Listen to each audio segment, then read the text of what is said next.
Jusqu'à présent, hein, comment ça va la campagne de financement pour la maison soins palliatifs?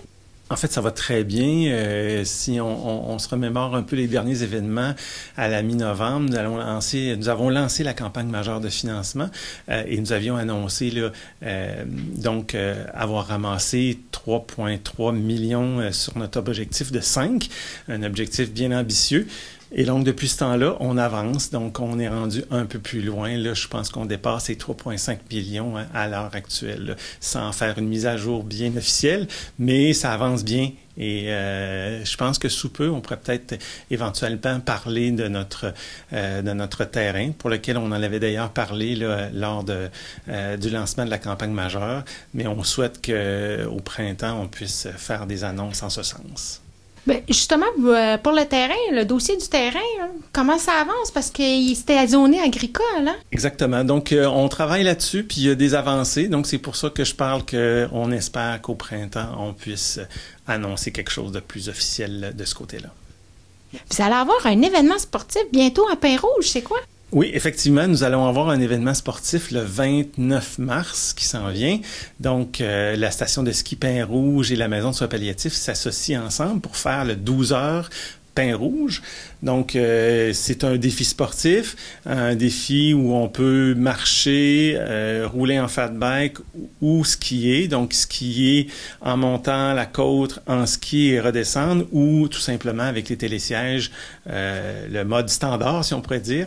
Donc, c'est un défi sportif qu'on lance qui permet à la station de ski Pin-Rouge de faire une campagne de promotion pour la station de ski et pour nous, à la maison de soins palliatifs, pouvoir continuer à ramasser et aller chercher notre objectif de 5 millions.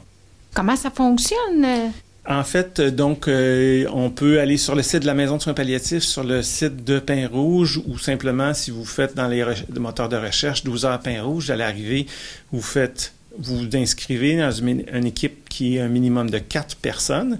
Et à ce moment-là, vous allez voir, le modus operandi va se faire facilement, puis vous allez pouvoir vous inscrire. Disons qu'il ne fera pas beau cette journée-là. Est-ce que ça va avoir lieu quand même?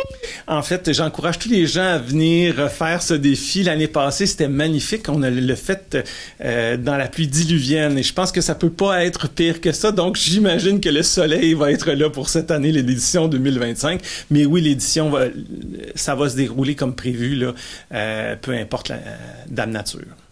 Est-ce que vous gardez le cap pour votre objectif d'ouvrir la maison en 2027?